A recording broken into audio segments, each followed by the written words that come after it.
Magandang araw o gabay mga kaaswang. Sa araw na ito ay atin na namang bigyang buhay ang liham na ipinadala sa atin ng isang tagapakinig na itatago natin sa pangalang Karel. Ito ay tungkol sa taunang tradisyon ng mga angkan ng kanyang kaibigang itatago na lang natin sa pangalang Noime. Nakagawian na ni Karel ang laging may gaganaping pagtitipon ang buong angkan ni Noime. Lagi siya nitong kasama. Yun nga lang at hindi siya pwedeng makihalubilo sa mga angkan ni Noime dahil bawal daw at lalong hindi siya pwedeng kumain ng mga nakahandang pagkain na nasa labas ng bahay.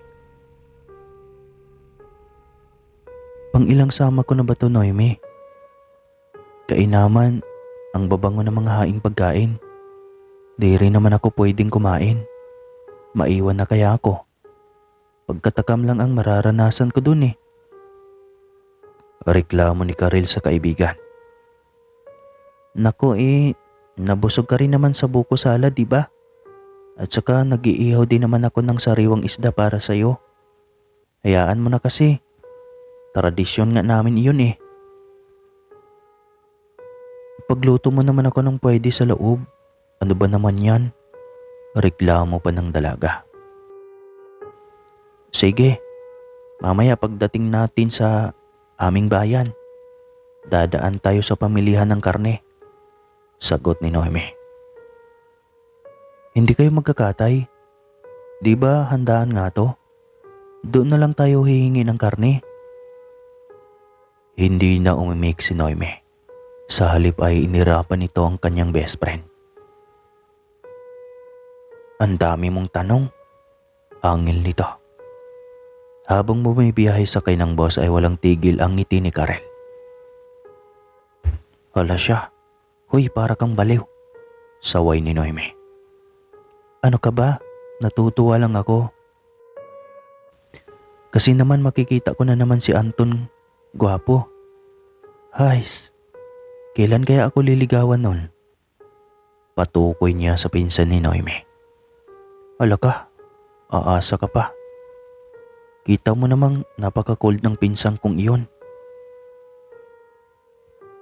Aminado si Karel na kaya siya laging nakadalo sa pagtitipon ng angkan ni Noime ay dahil umaasa rin siya na balang araw ay maging isa rin siya sa mga angkan na iyon. Umaasa siyang mamahalin rin siya ng pinsan ni Noime na si Anton. Pagdating sa bayan, gaya ng sabi ni Noime, ay bumili sila ng karne ng baboy bago dumiretso sa baryo. Ang baryong halos kaanak lang nila ang nakatira. Sakay sila ng motorsiklo patungo sa nasabing baryo. Hapon na nang makarating sila sa bahay nila Noime. At marami-rami na ang mga kaanak nila ang nagtitipon doon. Nasasamyo na rin ang napakabangong putahe ng angkan. Ang bango talaga, Noime. Nagutom agad ako. Reklamo ni Karel sa kaibigan. Kahit kailan naman talaga napakatakaw mo no. Ewan nga lang kung saan nalagay ang kinain mo. At tila hindi ka naman tumataba. Napatawa na lang si Karel. Aminado siyang totoo ang sinabi ng kaibigan. Sa kadahilan ng sa kanilang dalawa siya itong ang buhay ay tila nakasalalay sa pagkain na lang. Noime, naku mabuti at kasama mo na naman ulit itong kaibigan mo. Masayang wika ni Lolo Tarsing niya. 103 na ang edad nito ay napakalinaw pa rin ang mga mata nito. Niyakap ito ni Noime at hinagkan sa pisngi. Maging si Karel ay nagmano rin dito. At gaya ng dati ay amoy na naman niya ang tila pamuna sa balat ng matanda na langis. Sobrang lumang langis na tila ba hindi naliligo na ang matanda. Nakauwi na rin ba galing Maynila si Antonay? Tanong ni Noime sa kanyang ina. Napasulyap si Karel sa kaibigan. Iyon naman talaga ang kanyang hinihintay. Ang sabi nito ay darating ito ngunit mga hating gabi na. Biglang sumigla si Karel kasi naman ay kalakasan yata niya kapag masilayan na itong kanyang matagal nang hinahangaan. Baka nga pag-ibig na ang kanyang nadarama dito. Pinagpahinga muna sila ng mga magulang ni Noime. Naidlip muna sila sa kwarto ni Noime. At tatawagin na lang daw sila kapag tapos nang lutuin ang dalang karne nila. Sa ilang taon na pabalik-balik si Karel sa bahay nila Noime sa baryo, ay tila nasanay na rin siya at mabilis na nakakatulog sa bahay nila Noime. Hindi gaya ng unang dating niya na puro masamang bangungot sa kanyang pag-idlip, kaya hindi siya halos nakakatulog. Nahatak lang siya ng antok noon nang pinakain siya at pinaanom ni Noime ng isang basong Diyos. Nagising sila sa katok ng pintuan. "Kain na tayo." "Kain na ata tayo," ungol ni Noime. Halos sabay pa silang bumangon nang nakapikit pa ang mga mata. Binato ng una ni Noime si Karel. Gaya ng lambingan nila kapag pareho pang antok ay batuhan ng unan. Tawanan pa sila nang biglang bumukas ang pintuan. "Ang gulo niyong dalawa, halina kayo. Sabay na tayong kumain." Wika ng isang baritonong boses. "Anton?" Sambit ni Karel sabay tingala dito. Abay, hindi nakalimot Nakakangising wika ni Anton. Napangiti lang si Noime sabay kindat kay Karel. "Mabuti naman at sumama ka pa rin kay Noime," wika ni Anton. "Abay siyempre, hindi magiging kumpleto ang taon niya kapag hindi ka..." "Aray ko, bakit mo ko binatukan?" Angil ni Noime, matapos maputol ang nais nitong sabihin. "Ang daldal mo, babae," reklamo ni Karel nang nakanguso.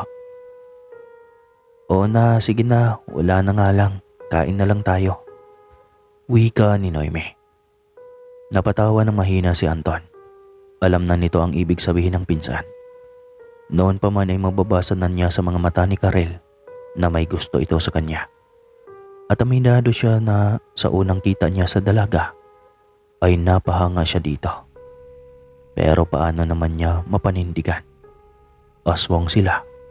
Ordinaryong tao si Karel. Kahit nga katauhan ni Noime na best friend nito ay hindi alam ni Karel.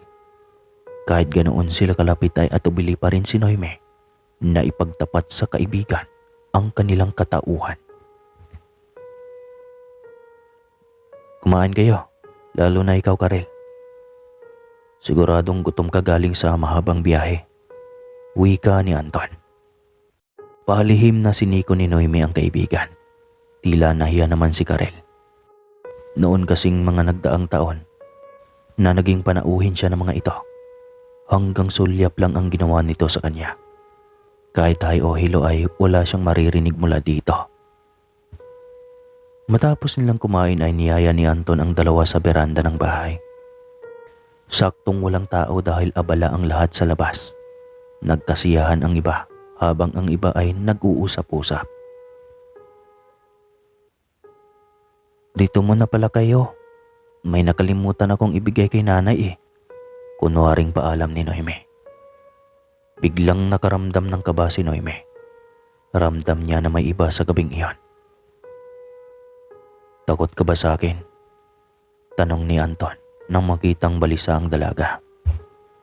Biglang nakaramdam ng kaba si Karel.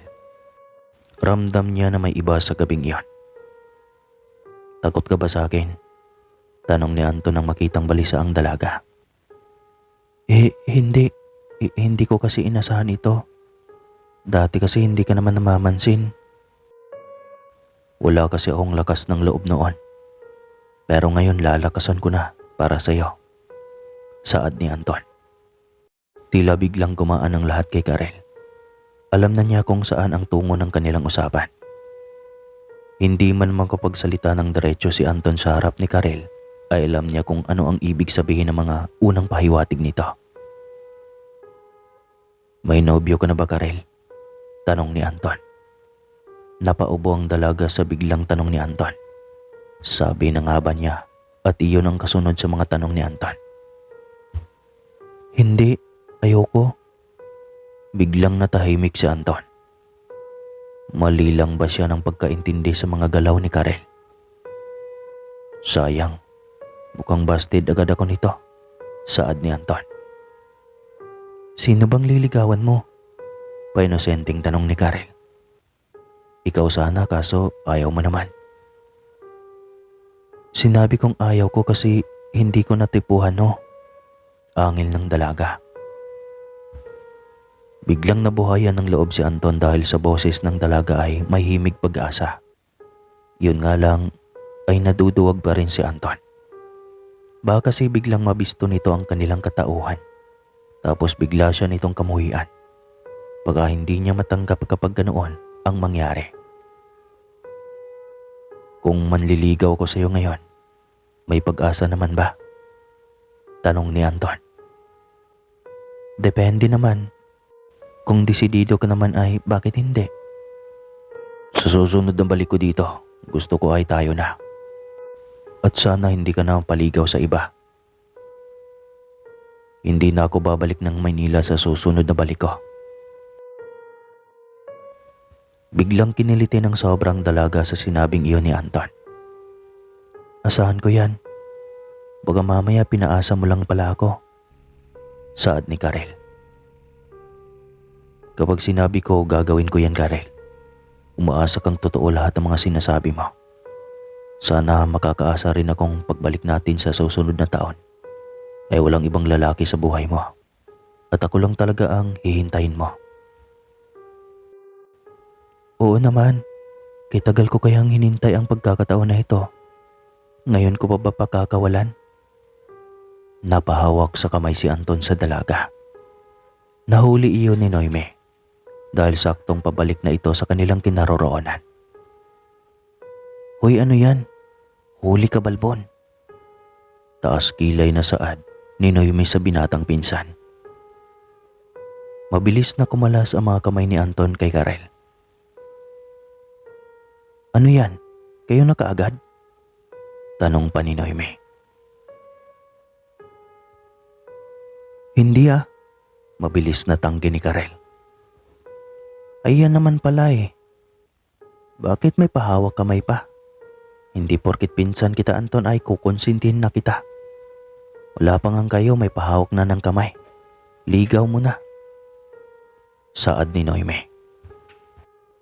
Iiling-iling lang habang nakangisi si Anton. Puro kakingkoyan ang kanilang pinag-uusapan kaya puro rin tawa si Noime at Karel. Ilang sandali pa ay pinapasok na si Karel sa kwarto ni Noime. Sinamahan ito ni Noime na mahiga sa kwarto nito hanggang sa makatulog. Ngunit sa isip ni Karel ay ayaw muna niyang matulog. Ilang pagtitipo na ito ngunit hindi man lang niya naranasan na makita ang sinasabi ni Noime na ritual ng angkan. Ang sabi ni Noime ay pagpatak ng alas 12. Doon sisimulan ang lahat. Doon sisimulan ang lahat at taon-taon nila iyong ginagawa. Pumasok sa isip ni Karel na magkunwari na tulog upang masaksihan ang taunang tradisyon ng mga angkan ni Noime. Ilang sandali pa ay hinawakan ni Noime ang kanyang kamay at iniangat. Binigatan ni Karel ang kanyang kamay upang kunwari ay talagang tulog na siya. Pagkatapos ma-check, diretso nang lumabas si Noime patungo sa kinaroroonan ng kanyang mga angkan. Maging si Anton ay naroon din. Ang pinakamatanda ang namumuno sa ritual, ang lola ni Noime. Mula sa kwarto ni Noime ay tahimik na nagmasid si Karel mula sa maliit na butas ng sawali. Nawerdohan pa siya kung ano ang pinaikutan ng mga ito. Ilang sandali pa ay tumingala sa langit ang matanda at umusal ng Latin. Mga kalahating oras din iyon. Ang lahat ng mga angkan ay bigla ring umusal ng kung ano at nagulat na lang si Karel nang makitang naging mga aso o pusa ang iba. Ang iba naman ay nagliparan. Natutop ni Karel ang kanyang bibig nang mapagtanto na ang ginawa palang ritual ng mga ito ay pagpapalakas ng kapangyarihan bilang isang aswang. Ilang sandali pa isang ungol ng tao ang narinig ni Karel. Pinilit niyang makita ang kung sino man ang umuungol na iyon. Halatang may takip ang bibig. Marahil ay upang hindi makasigaw ng malakas. At nasa harap nga ito ng matandang babae, nakahimlay. Hindi rin makagalaw dahil nakagapos. Nakikita iyon ni Karel dahil sa biglang pag-iba ng anyo ng mga ito. Walang ano-ano ay biglang may dinukot ang matanda sa dibdib ng isang nakagapos na nilalang sa harap nito. Tansya ni Karel ay babae din ang biktima. Biglang nakaramdam ng takot si Karel nang maiangat ng matanda ang kanang kamay.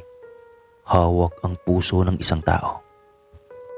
Pumapatak pa ang mga dugo mula rito kaya nais maduwal ni Karel. Biglang lumingon ang matanda sa kinaroroonan niya. Kaya napaatras siya, sabay hawak ng kanyang dibdib. Nakikita ba niya ako? Tanong niya sa kanyang isipan at muling sumilip. Halos nanuyot ang kanyang lalamunan nang makitang nilalamunan ng matanda ang hawak na puso. Habang ang ibang mga kaanak ay kanya-kanyang kagat sa nakagapos na nilalang. Hindi ang mga ito tumigil hanggat bituka at buto na lamang ang natira sa tao. Tila tinakasan ng lakas ang mga tuhod at buong katawan ni Karel. Kanya-kanyang balik sa pagiging taong anyo ang lahat. Muli ay may inusal na namang kung ano ang matanda. Ang iba ay may salitan ding inuusal. Maingat na bumalik si Karel sa kanyang hinihigaan. Pinagpapawisan siya ng malamig sa kanyang nasaksihan. Ilang beses na siyang isinasama ng kanyang kaibigan. Naging kampante lang siya sa pagtulog sa tuwing naroon siya. Anong balak ni Noemi sa kanya? Kinukuha ang loob at balang araw ay siya na ang maging pagkain ng angkan. Siya na ang magiging alay para sa mga ito. Nagtayuan ang mga balahibo ni Karel habang iniisip na paano pala kung sa unang beses pa lang ay ginawa na siyang alay ng kanyang kaibigan. Ngunit pilit pa rin niyang inaalala ang magandang samahan nilang magkaibigan. Sa isip niya ay hindi naman yata iyon kayang gawin ni Noemi sa kanya. 3 araw silang nasa baryo nila Noemi. Tapos na ang pagtitipon ng mga angkan. Ang iba ay balik trabaho na sa lungsod. Habang si Karel ay naiwan pa ng 3 araw. Ganoon din si Anton. Naligo sila sa batis at nanguha ng buko at kung ano-ano pa ang kanilang ginawa. Nakisabay lang si Karel sa agos. Nagkunwari na walang may nadiscover sa mga katauhan ng mga ito. Pangako mo Karel ha, pagbalik ko at narito ka rin. Ibig sabihin nun, tayo na. Wika ni Anton. Ngiti at tango lang ang sagot ng dalaga dahil sa totoo lang ay sobrang gulo na ng kanyang isip at puso. Kaya ba niyang makipagrelasyon sa aswang? Nang makabalik sila sa trabaho ay bigla ring nagka-emergency sa bahay nila Karel. Kaya biglaan ang kanyang uwi sa kanila. Nagulat na lang si Noemi na may bitbit na siyang malaking bag. Kwento niya sa kaibigan ang nangyari sa kanyang ama. Pagdating niya sa kanila ay nakarate na nga sa kama ang kanyang ama. At siya na lang yata ang hinihintay dahil nag-usap lang sila ng maiksi at nalagutan na kaagad ito ng hininga. Simula noong mamatay na ang kanyang ama ay di na niya maiwan ang kanyang ina dahil lagi itong nagtatangkang magbigde. Kaya lagi siya ditong nakabantay. Kinakausap hanggang sa unti-unti na nitong natanggap. Hindi na bumalik pa sa trabaho si Karel at nawala na sila ng komunikasyon ni Noemi. Hanggang sa nagkaroon siya ng nobyo na isang guro sa kanilang lugar at nagpakasal. Ang pangako niya kay Anton ay hindi natupad. Napag-isip-isip pa rin niya na hindi pala niya kayang makipagrelasyon sa isang aswang. Lumipas ang mga panahon, mga taon. ay wala na siyang balita sa kanyang best friend na si Noime at lalong-lalo na kay Anton. At hanggang dito na lang po mga kaaswang ang liham na ipinadala ni Karel na atin na namang binigyang buhay. Muli ay maraming salamat at sana nagustuhan ninyo ang kwento mga kaaswang. Salamat sa pag-subscribe. Pilit kong nilalayo ang aking sarili sa lalaking alam ko na hindi bagay sa akin. Langit siya at lupa lamang ako. Dugong halimaw siya, normal na tao lang ako. Bakit ko nasabi? Dahil siya ang nag-iisang heredero ng among hasyendero na may libo-libong ektarya ng lupain sa aming lugar. Ngunit sa kabila ng pagiging sikat na milyonaryo nila, ay kadikit ang intriga tungkol sa pagiging aswang ng donya ko. Anak, huwag si Miguel. Marami namang pwedeng mahalin. Aswang ang lahi ng angkan nila Rosa. Ayaw kong magkaroon ng halimaw na apo. Saad ng ina ko noon na nagpalito sa akin. Mahal ko ang binata, huli na rin ang makarating sa akin ang tungkol sa kanilang lahi. Pero noong ligawan ako ni Miguel, hindi rin ako nangako na masusuklian ko ang pag-ibig niya. Masyado pang maaga para sa aming parehong nangarap na makapagtapos ng pag-aaral. Kaya nang maging buo na ang aking desisyon, nakipagsapalaran ako sa lungsod. Doon ko hinanap ang aking kapalaran. Nagtatrabaho ako habang nag-aaral. Sinubukan ko ring makipagrelasyon sa lalaki upang maiwaglit sa aking isipan si Miguel. Masaya naman ang magkaroon ng buhay pag-ibig. Subalit ramdam kong may kulang pa rin. Hindi ako masaya. At dahil nga siguro boring akong nobya, ayon, pinalitan ng iba. Ganyan naman kayo eh. Sige, karma na lang ang katapat sa inyo.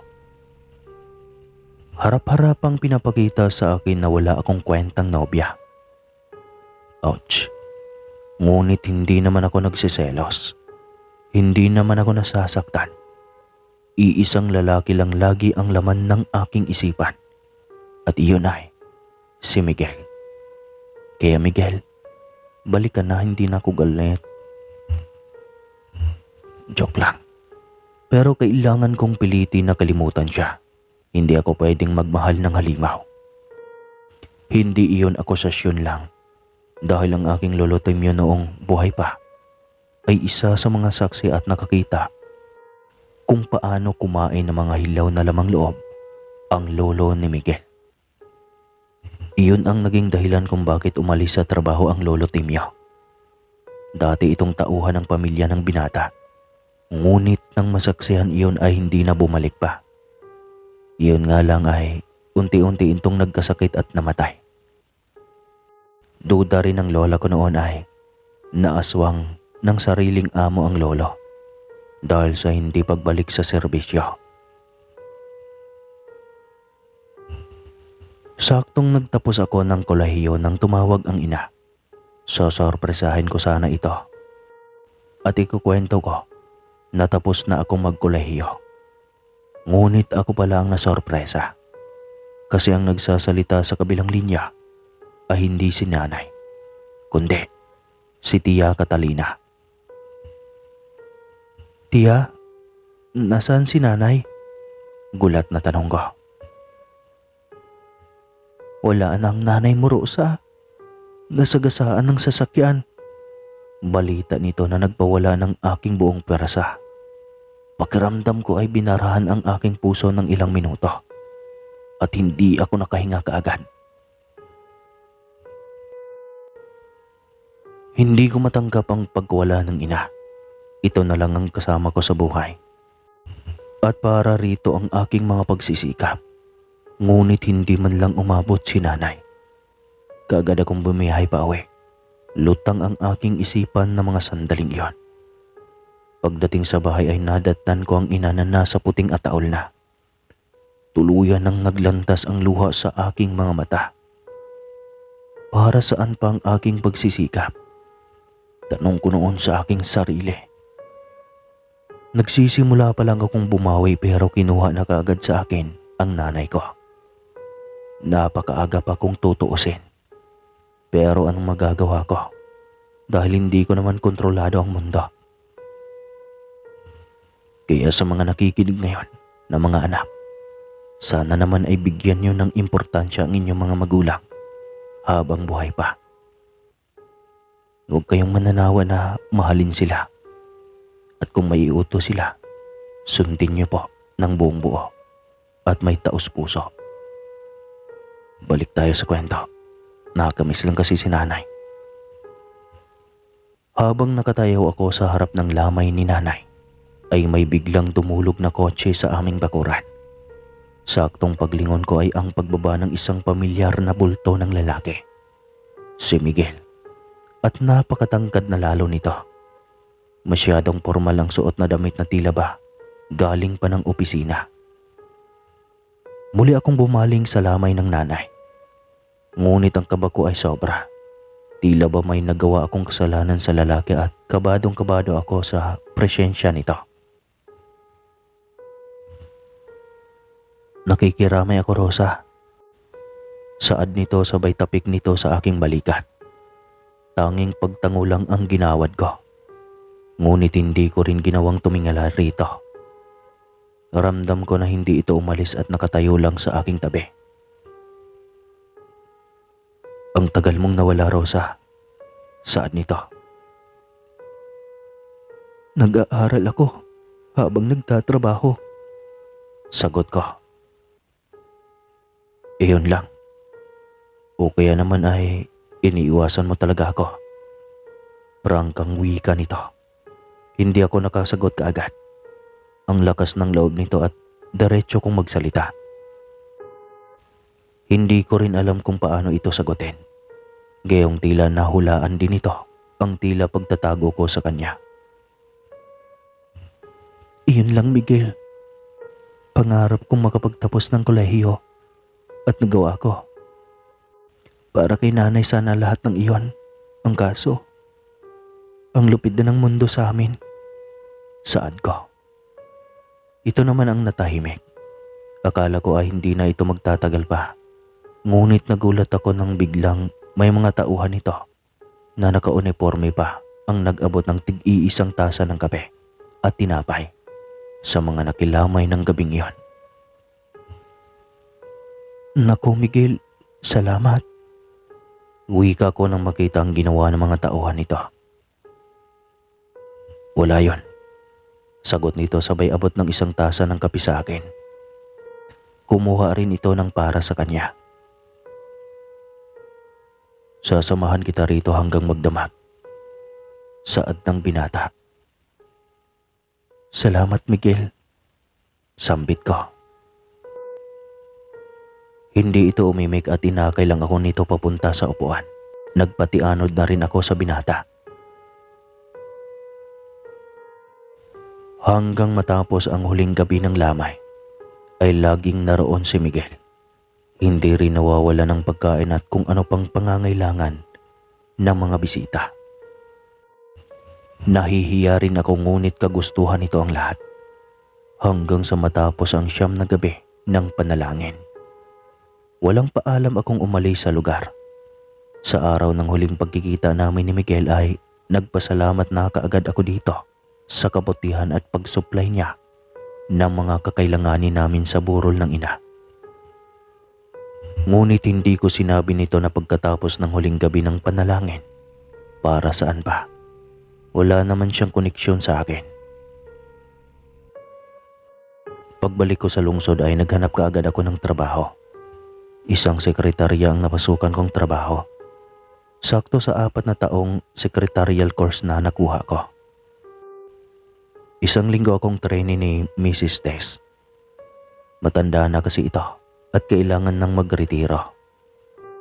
Matapos ang 1 linggong training, ay regular na kaagad akong trabahante bilang sekretarya ng CEO. Ikaw si Rosa? Tanong ng aking amo nang iabot ko dito ang isang portfolio na naglalaman ng mga importanteng dokumento para sa isang meeting. Ako po si Miss Rosa. Ako ang bago ninyong sekretarya. Wika ko rito. Napakalalim ng mga titig nito sa akin at tila ba may kakaiba sa mga mata nito. Hindi naman sinabi ni Mrs. Tis na isang napakagandang binibili pala ang aking magiging bagong sekretarya. Saad nito. Ngunit lagi akong tipid. Hindi ko alam kung matatawag bang babaero ito sa paraan itong tumitig na tila ba hinahagod ng tingin ang aking kabuuan. Gayong konserbatibo naman akong manamit. Nasa meeting ka daw kasi sa ibang bansa, sir. At sabi niya sa pagdating mo, ako na ang bagong sekretarya mo. Hindi ko na nga po siya nakita ngayon, sir. Saad ko rito. Retired secretary na kasi siya. Nagtrabaho siya noon pang si Papa ang CEO. Naipasa na lang siya ni Papa sa akin. At ngayon, matanda na rin siya kaya kailangan na niyang magpahinga.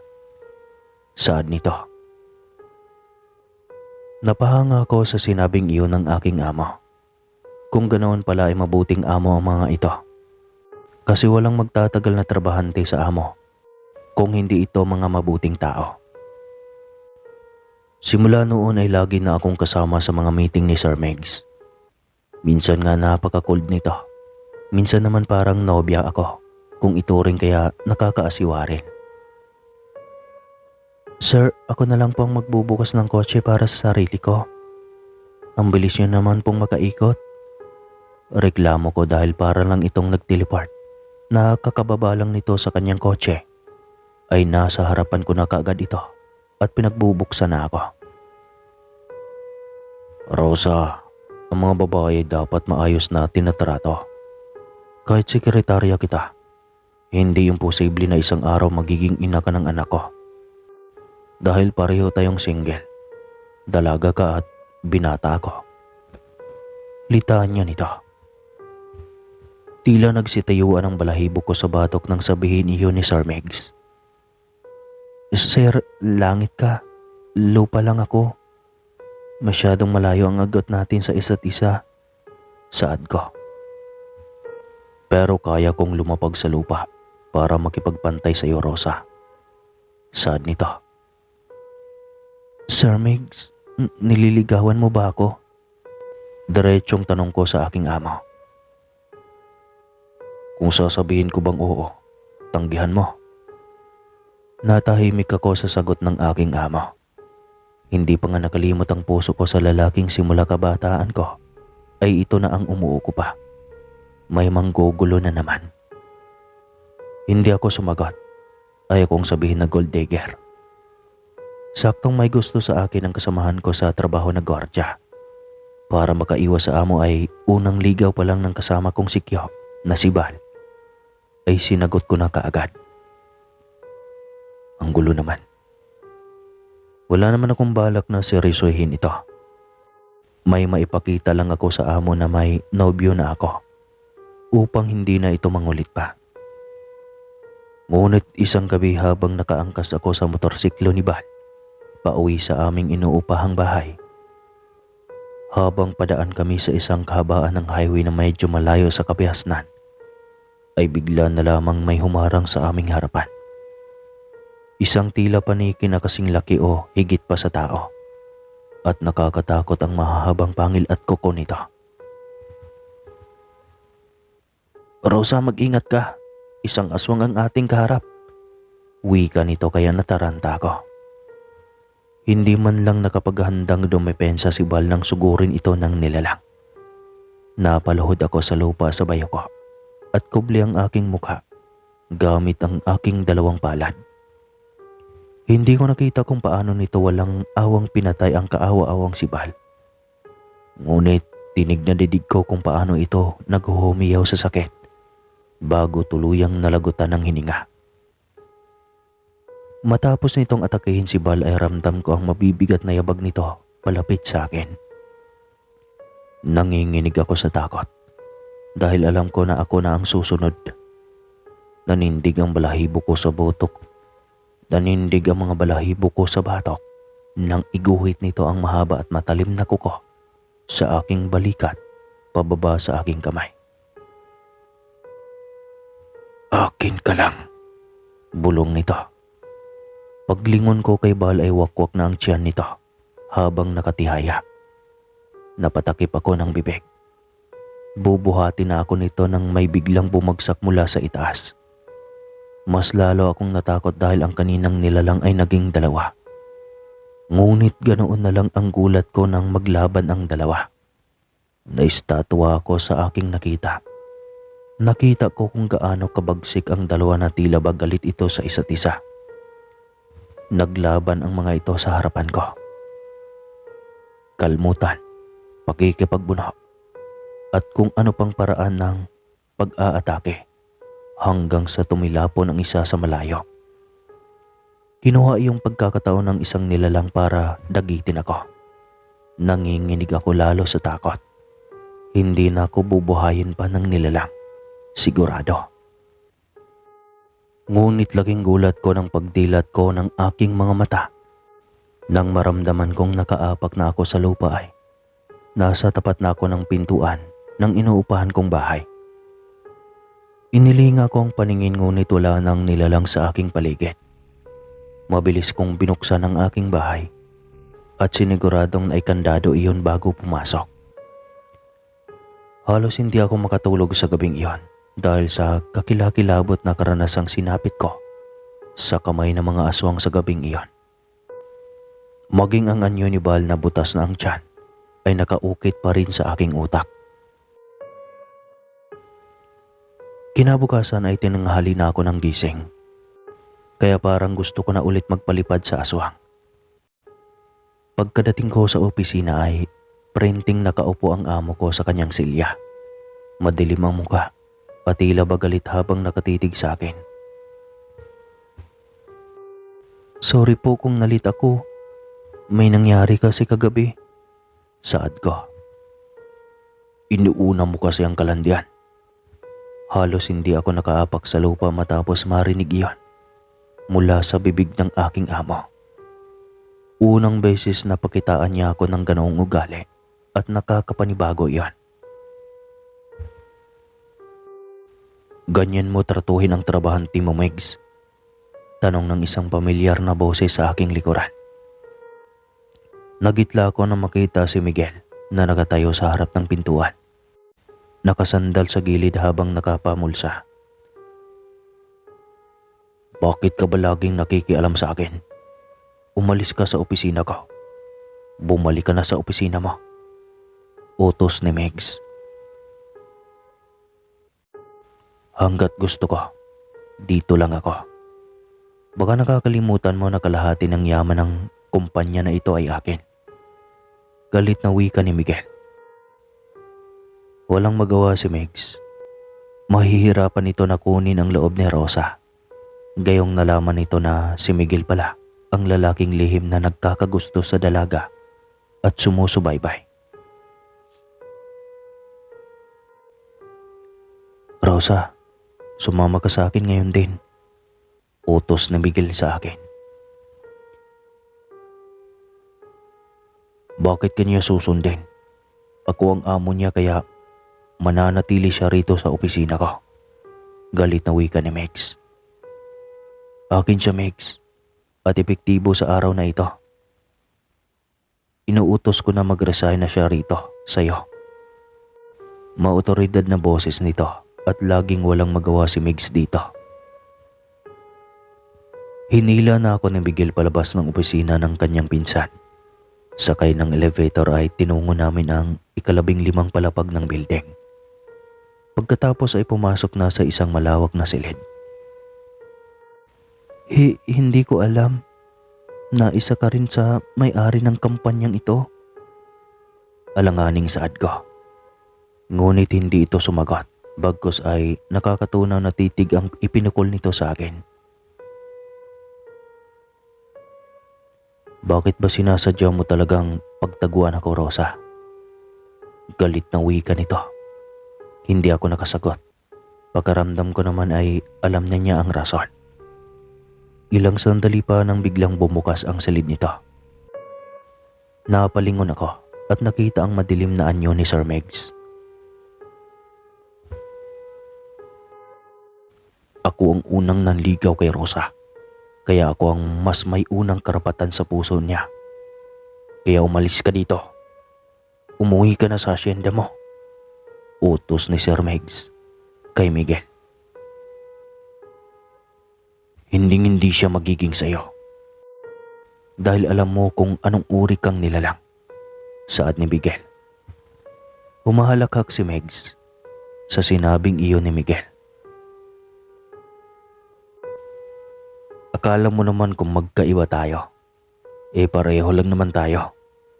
Wika nito at nagulat na lang ako nang bigla itong naging isang halimaw. Katulad ng nilalang na pumatay kay Bal. Hindi ako nagkakamali. Sige na Miguel. Inahamon kitang maglabas ng katauhan mo sa harap ni Rosa. Wika nito sabay sugod nito kay Miguel. Hinampas nito ng sobrang lakas ang binata gamit ang napakalaki at mahabang pakpak. Tumilapon si Miguel at napatihaya sa itaas ng mesa. Ipakita mo ang pagiging halimaw mo, Miguel. Huwag kang feeling biktima dito. Alam mo nang halimaw ka rin.